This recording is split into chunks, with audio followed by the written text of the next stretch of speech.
Câmara Notícia de volta ao vivo nesta sexta-feira, 1h03. WhatsApp 19 é o nosso DDD, 978293776. Estou aguardando a sua participação e olha só, você que está nos acompanhando, já tentou fazer uma dieta e não conseguiu? Ou aprender uma outra língua e desistiu pouco tempo depois? Falou que ia começar na academia e isso nunca se concretizou? Por que será que isso acontece? Bom, para nos ajudar e mostrar um caminho, eu converso agora com o Nixon Gabriel, psicanalista, terapeuta especialista em jogos de autoconhecimento. Muito obrigado pela disponibilidade do seu tempo, por participar aqui do Câmara Notícia. E acredito que não exista apenas uma resposta para os meus questionamentos nesta abertura, Nixon, mas existe um caminho para a gente tentar entender por que às vezes a gente cria uma motivação e aí acontece alguma coisinha e a gente não consegue concretizar aquilo que a gente tinha imaginado, tinha pensado. Seja bem-vindo e boa tarde. Boa tarde, Gabriel. Primeiramente, quero agradecer aqui pelo convite. E eu sempre costumo dizer que eu fico muito feliz quando eu vejo qualquer meio de comunicação, instituição, e mesmo empresas que, de repente, passam a entender que autoconhecimento ele é fundamental, né, para que a gente possa ter bons resultados na vida em todos os sentidos, né? Então, primeiramente, eu dar meus parabéns também por esse espaço aqui, para a gente poder estar falando mais sobre autoconhecimento. Muito obrigado.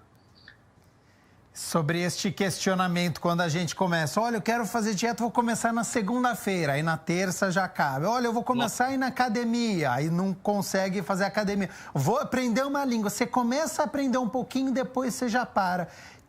A gente tem uma autossabotagem, a gente tem medo do crescimento. O que acontece com o nosso cérebro que acho que todo mundo já fez alguma promessa várias vezes e ela é quebrada? Perfeito. Então, essa é uma das angústias mais profundas, né, que todo ser humano carrega. Todos nós temos algum ponto que a gente sabe que a gente se sabota. Mesmo aquele que é um workaholic, que faz muito, que trabalha muito, por exemplo, muitas vezes trata apenas de uma negação. Ele está fazendo tudo menos aquilo que de fato precisa ser feito. Porque a gente fazer aquilo que é o que de fato precisa ser feito, que é aquilo que a vida está nos convocando para o nosso crescimento, né, faz com que a gente esbarre num não muito profundo. E é sobre esse não mais profundo que a gente vai ter a oportunidade de falar aqui hoje, né? Então, por que nós não conseguimos fazer aquilo que realmente é bom para nós, aquilo que realmente é necessário, como você mesmo citou, né? Eu sei que fazer uma dieta vai fazer bem para mim, então eu consigo, às vezes, trabalhar muito, consigo fazer grandes projetos, mas isso eu não consigo fazer. E é exatamente isso que eu preciso. Então, vou percorrer aqui um pouquinho os meandros lá da primeira infância, onde é que isso acontece, para que a gente possa ampliar aí a nossa compreensão a respeito desse desafio que assola todos nós, né?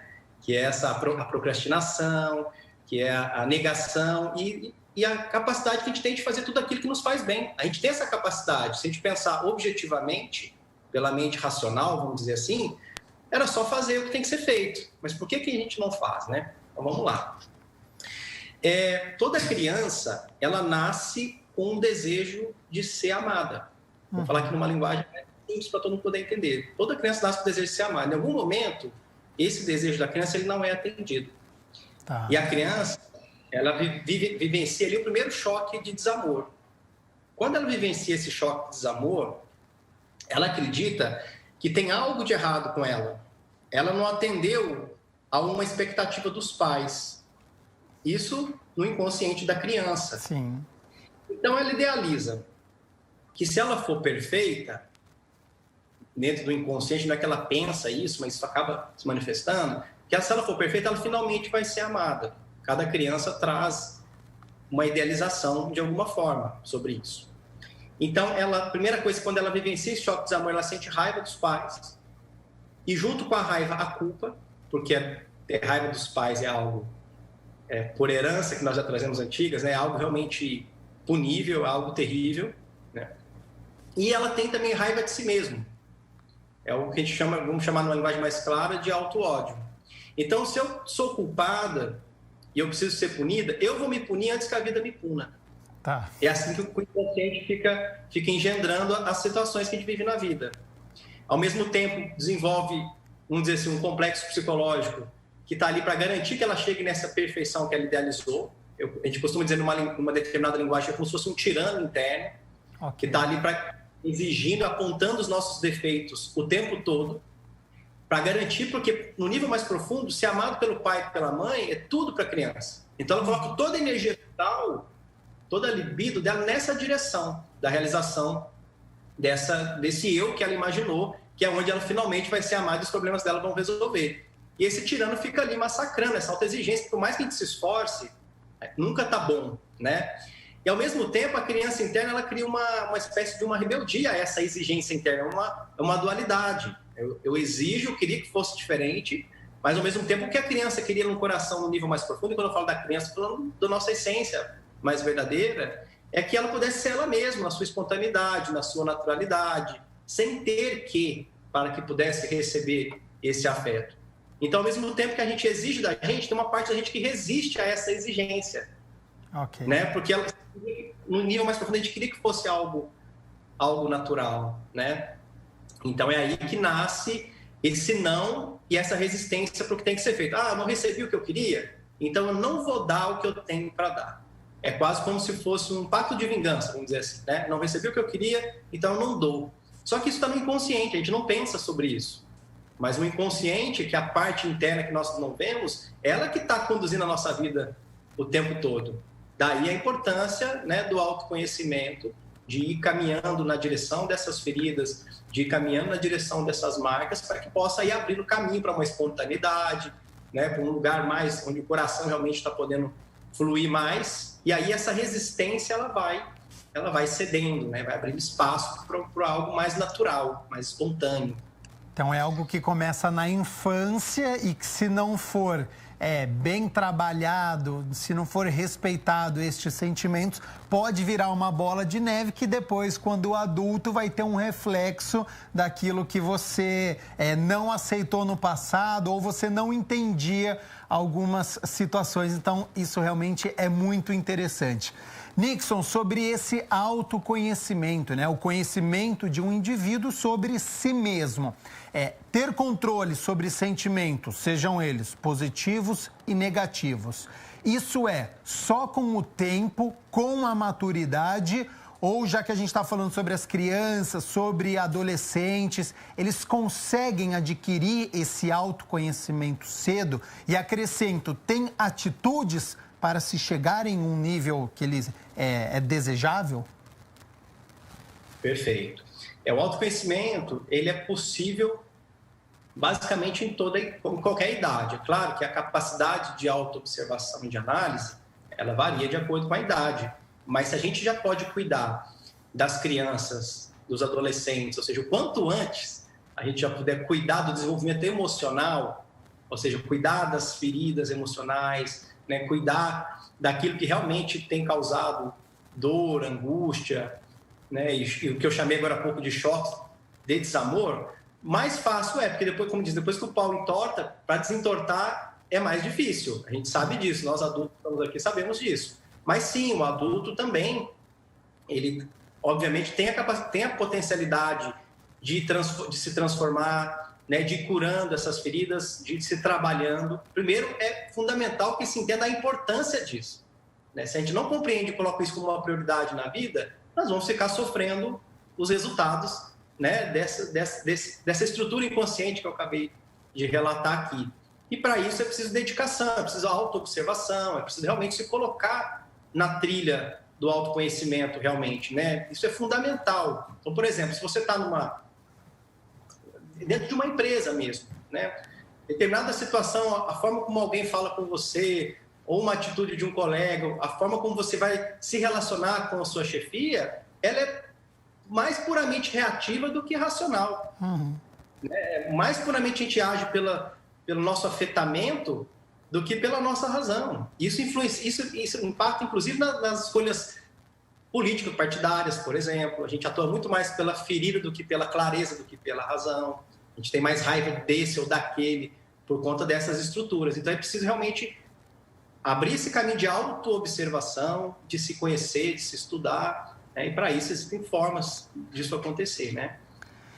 Adultos, pais, responsáveis, sem esse autoconhecimento desejável, podem prejudicar o desenvolvimento de crianças? Então, como ensinar e normalizar as emoções primárias? Alegria, raiva, dor, medo, surpresa, se às vezes na fase adulta ela não consegue entender e lidar.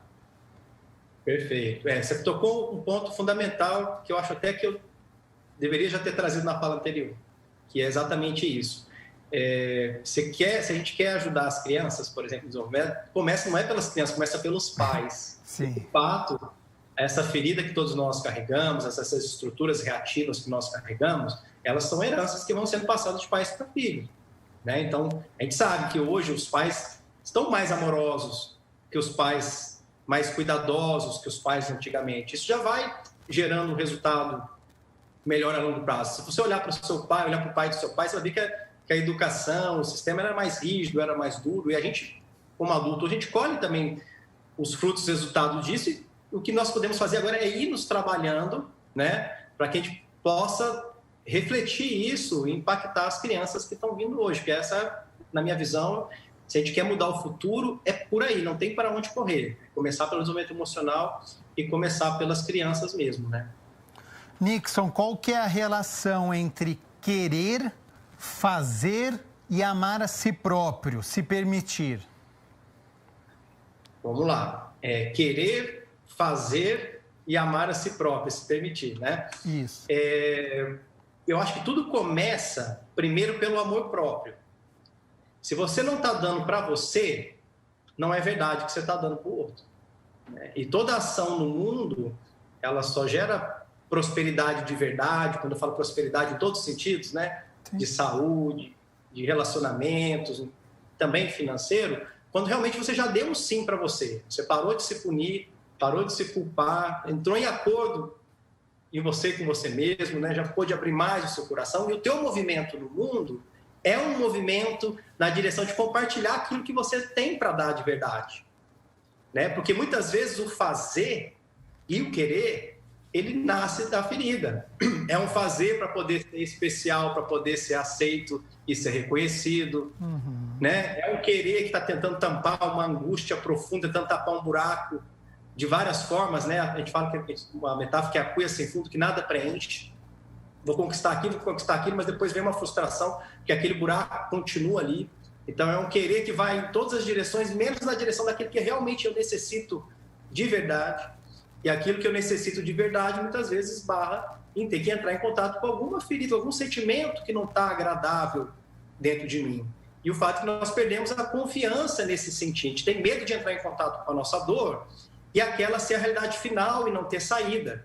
Então, eu vou buscando todos os subterfúgios para tentar anestesiar, menos entrar em contato. Mas a vida há de provocar isso de alguma forma, né? E a gente precisa resgatar essa confiança em sentir. Que se eu sentir a emoção, ela vai poder circular, ela vai poder seguir em frente. A gente precisa sentir, ter a disposição de sentir de verdade, em vez de ficar ali guardando aquilo reprimido, aquilo inflamando, vamos dizer assim, gerando um sofrimento que é o sofrimento desnecessário, que é o sofrimento gerado pela fuga da dor original.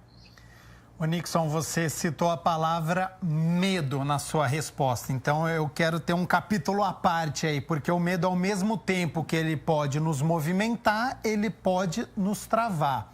E eu acho a psicologia fantástica, né? Meu pai é psicólogo na área comportamental, eu faço terapia na área junguiana, então assim, eu adoro as diferenças entre as filosofias. Sobre o cérebro, a consciência, a racionalidade. Se nós pegarmos a evolução, por exemplo, sempre que nós ficamos de frente com um tigre, um leão, é normal nós sentirmos o medo. Acho que isso em qualquer época aconteceu. Agora, por exemplo, inflação alta. Você já começa a pensar em alimentos mais caros, em mudar padrão de vida, e se eu perder meu emprego, a gente começa a criar medo que pode ser que nunca se concretize.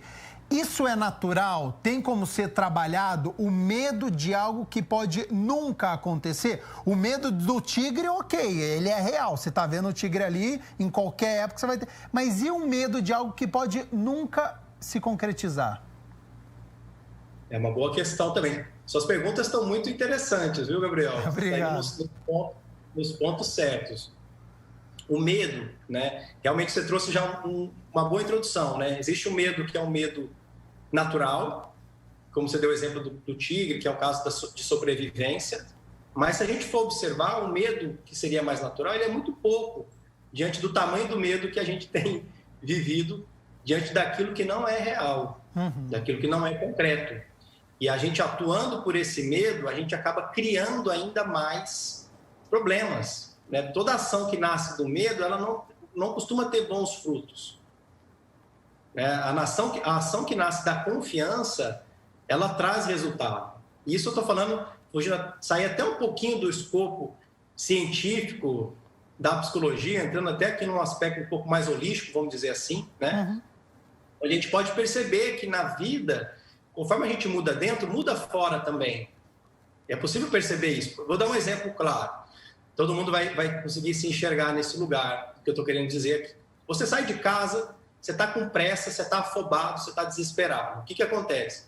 O sinal está fechado, não tem a vaga no estacionamento, parece que tudo vai contra. Mas no dia que você sai relaxado, confiante, parece que o sinal está aberto, a vaga já está ali te esperando, tudo se encaixa, não é verdade? Sim, tudo a seu favor. Pois é. Isso tem a ver com a nossa relação com a confiança e com o medo, né? E a gente precisa resgatar essa confiança nesse fluxo, essa confiança na vida, né? Mas para isso é preciso o quê? Reconhecer, separar o que é a mente racional do que é esse medo que está atrelado a essas feridas, que são heranças que nós temos dos pais. Então, se a gente vem de uma estrutura familiar onde o medo da escassez é muito presente, é muito natural que a gente reproduza isso. E isso muitas vezes não tem nada a ver com a realidade. Eu pude perceber, eu já capacitei na metodologias do Instituto mais de 4.000 psicólogos e terapeutas do Brasil e de outros países também, né? E eu trabalho muito dentro dessa perspectiva muito confiante nela, de que se eu mudo dentro, eu mudo fora. E eu pude, nesses anos todos, Gabriel, constatar que é verdade isso. Então, muitas vezes a gente tem que desassociar da realidade externa e entender o que está dentro de mim, que está fazendo com que eu viva aquela determinada situação, aquele determinado cenário. E se a gente vira essa chave, eu garanto para quem está ouvindo aqui que muda fora também, né? Então, o que eu tenho percebido, por exemplo, nesse momento, é que quem está podendo confiar e viver o seu propósito na vida, quando eu falo viver o seu propósito, entregar para o mundo os seus dons e talentos, que eu acredito que todos nós temos qualidades únicas, e a gente está podendo entregar isso de verdade, a vida parece que você joga a favor da vida, a vida joga a favor de você. E não passa, as pessoas que eu observo que estão vivenciando exatamente nesse lugar, não estão passando pelo medo da escassez, não estão passando pela crise financeira. É claro que isso não faz com que a gente deixe de ter empatia, né? E com quem está passando por grandes dificuldades. Inclusive, se a gente está alinhado com esse propósito, a gente pode também, né, auxiliar essas pessoas. Mas é muito importante que a gente consiga, pelo menos, ter um fio de autorresponsabilidade para entender que tem algo que é eu mesmo que estou manifestando. E olhar para dentro e achar esse lugar para que eu possa transformar a minha vida fora também. Sobre essa mudança de dentro para você conseguir fazer essa mudança para fora. Isso passa pelo autoconhecimento, pelo amor próprio. E isso depende única e exclusivamente da pessoa, ou os amigos e a família também têm um papel importante nessa transformação?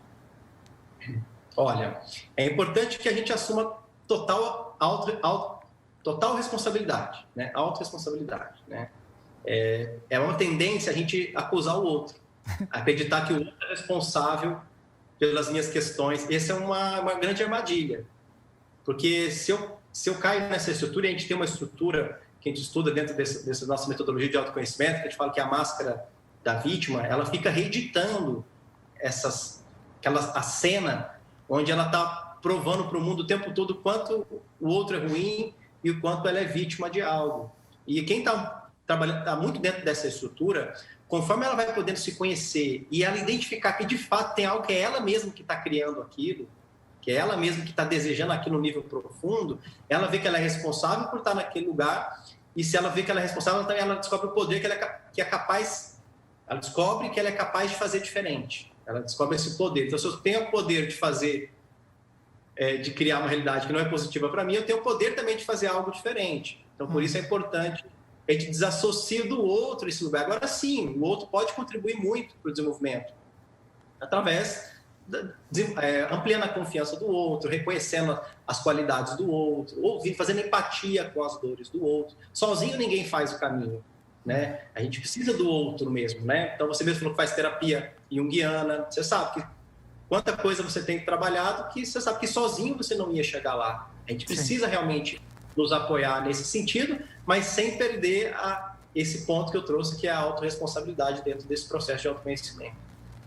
Ô Nixon, você entende que é uma linha tênue, né, muito fina entre aceitar os defeitos que todos nós temos, e aí você diminui a culpa que nós carregamos para reconhecer este valor, mas ao mesmo tempo não ser assim totalmente descrente e falar assim, eu sou assim, pronto e acabou. É uma frase que a gente escuta muito no nosso dia a dia. Não tem jeito, eu sou assim e não tem jeito. Como é que você entende essa linha de você aceitar que você tem o defeito, mas ao mesmo tempo não ficar empurrando com a barriga? Perfeito. Esse realmente é uma linha tênue, né? Porque como nós carregamos feridas de inferioridade, feridas de inadequação, a gente tem medo de olhar para as nossas sombras, vamos chamar assim, né? Para as nossas vulnerabilidades, e aquela ser a nossa realidade final, e não ter nada além disso. Por outro lado, como você mesmo trouxe, né, existe esse medo da autoestima ficar baixa, olhar para minha sombra e sentir que é aquele mesmo, e do conformismo também, né? Então, eu sou assim mesmo, então não tem muito o que fazer. Mas quando a gente trabalha nessa perspectiva do autoconhecimento, a gente entende essa camada das nossas, vamos chamar aqui na linguagem junguiana, que são as nossas sombras, né? Que é, na verdade, nada mais nada menos que estruturas de defesa das nossas feridas originais. E quando podemos nomear uma sombra, por exemplo, a inveja. A inveja está relacionada a uma ferida de inadequação, o orgulho está relacionado a uma ferida de inferioridade. Uma pessoa muito orgulhosa, ela é nada mais nada menos que uma pessoa que se sente muito inferior e que vai tentar compensar isso. Então, quando a gente trabalha no caminho do autoconhecimento, a gente precisa saber que a gente está entrando no contato com essas sombras, mas não como nossa realidade final, mas que a gente possa ter condições realmente de ir nessa ferida original e transformar o que precisa ser transformado, para que essa inferioridade que está suprimida pelo orgulho se transforme em confiança de verdade. Então, para isso é preciso essa disposição e é preciso realmente estar atento, né? Então, entenda-se que se você tem a capacidade de olhar os seus lados sombrios, vamos chamar assim, né? Entenda que isso é um grande valor.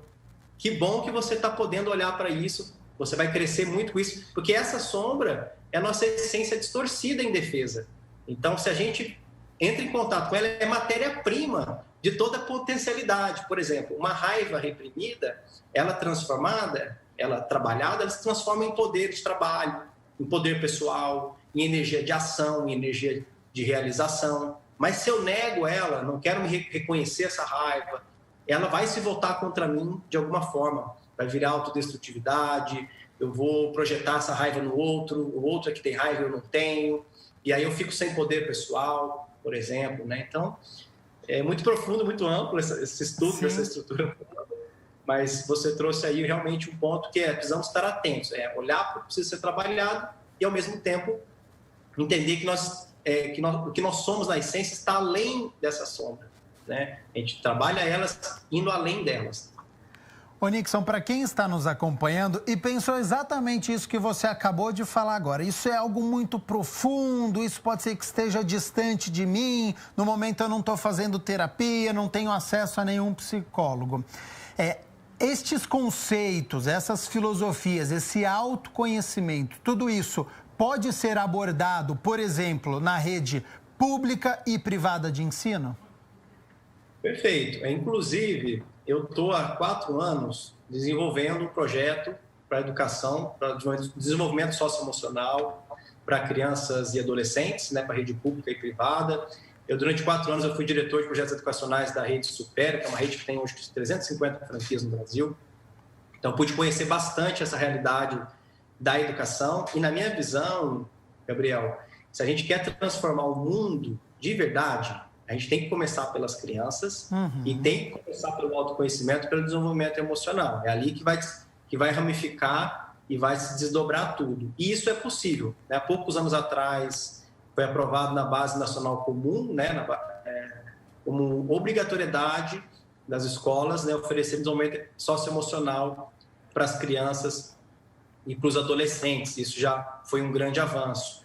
Essa discussão está muito em alta na educação nesse momento, ainda mais agora, né, com a pandemia, mas ainda estamos engatinhando, porque ainda percebo que os educadores ainda não conhecem muito do universo psicológico, né, os psicólogos, os terapeutas não conhecem muito ainda do universo da educação, né, e é preciso entender um pouco mais como chegar lá.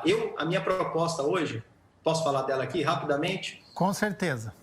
Com certeza. A minha proposta hoje é unir autoconhecimento na educação através de jogos.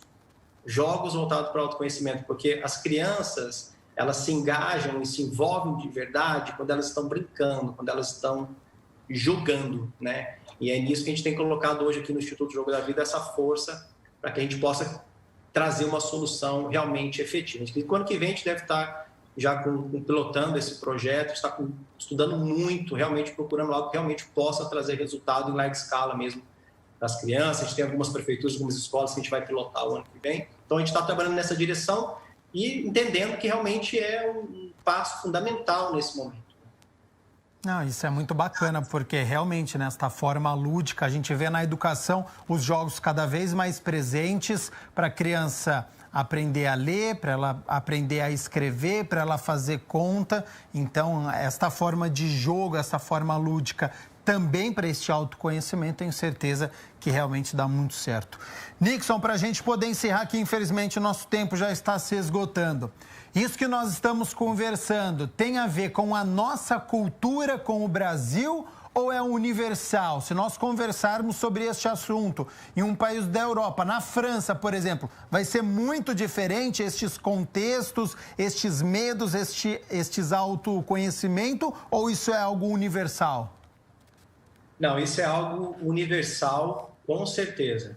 Tem algumas nuances específicas de uma coletividade de cada cultura, né, de cada povo, né, que tem algumas heranças de estruturas psicológicas coletivas de uma nação, mas tudo que a gente falou aqui, isso acontece. Aliás, não tem quem no mundo esteja fora, que não esteja dentro desse processo, estando consciente dele ou não, né?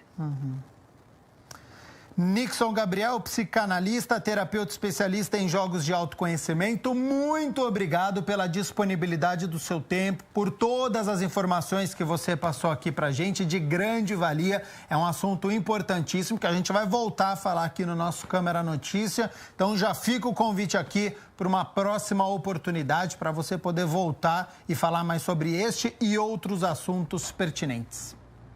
Maravilha, Gabriel. Foi um prazer enorme poder trazer o conhecimento aqui, num cenário, né, como a TV Câmara Campinas, e ver como que o mundo realmente está avançando, né? O autoconhecimento, nesse momento, está conseguindo ganhar mais espaço, as pessoas estão entendendo que isso é importante, e a gente que está trabalhando nisso há muitos anos, a gente fica muito feliz, né, e muito grato pela oportunidade de estar aqui comunicando isso tudo. Muito obrigado. Nós aqui agradecemos a participação do Nixon Gabriel aqui no Câmara Notícia, falando sobre o autoconhecimento, sobre psicologia, algo muito importante para o nosso dia a dia.